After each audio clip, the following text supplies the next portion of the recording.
But you bring up the news media, and I would say the left that are implementing these Marxist ideology in terms of the destruction of the nuclear family, where it's really the government that's in charge of your life. How has this impacted the Black community? Well, when you look at what the black community has been through, go all the way back to slavery. It was the family, the strong family units, and the faith in God that got people through that.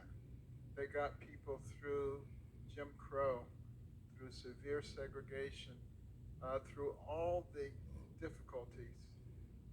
But what really had a negative impact was when the government came along and said, there, you poor little thing. I'm going to take care of all your needs. And started implementing policies that were destructive to family formation. Those are the things that have hurt the black community the most. And now you have those same people, they claim that the party switched and that the Republicans became the Democrat because they don't want to admit what they did, but they're the same people. And the same people are now saying, let's defund the police. Well, when I was a kid growing up, I spent a lot of time in the projects and in places where there was a lot of violence. The police were a very important part of keeping order. And if, in fact, you get rid of the police, who are the people who are going to be hurt the most? And you look in the cities that are run by radical left-wingers, what is going on in those cities? Drug addiction and murders, crime, poor education.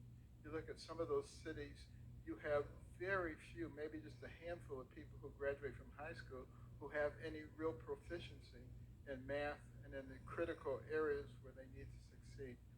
And then we have all of this talk about race. Everything comes back to race. How crazy is that? And I cannot buy into it because, first of all, I have tremendous faith in God. And what did he say? When you look in 1 Samuel 16:7, it says, "For man looketh on the outward appearance, but the Lord looketh on the heart." And think about that. Isn't that the same thing that Dr. Martin Luther King was talking about when he said people should be judged on the basis of their character and not on the color of their skin? Why would you judge somebody on the basis of something that they cannot control? Wouldn't it make more sense to talk about something that they do have control over, their character? Isn't that what we should be talking about in America?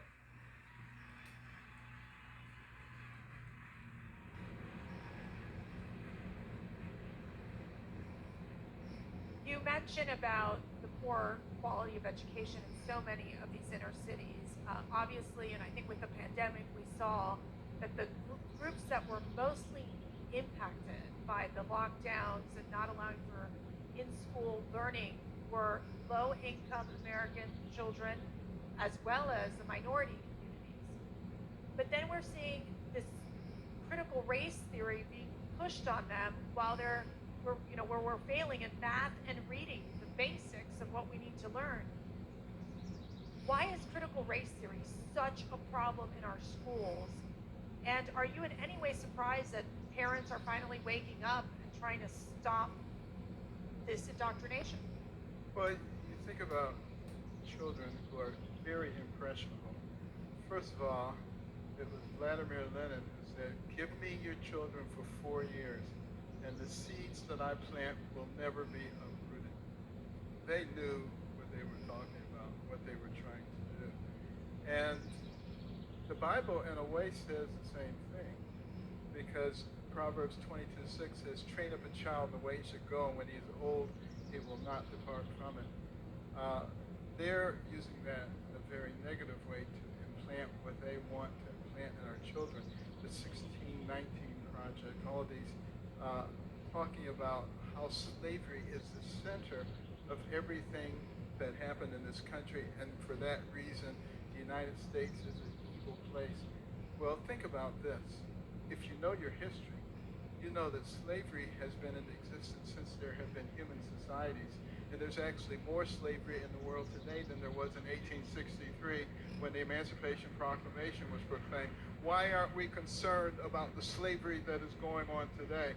And why aren't we concerned about the increase in human trafficking that has occurred just in the last several months? And it's so hard for those children. We should be thinking about that and dealing with that. Let's think about our future and not spend every moment thinking about the past. And back to the slavery issue for just one moment, even though it's been prevalent throughout the world, the United States is the country that fought a civil war to get rid of it. And that's what we should be talking about.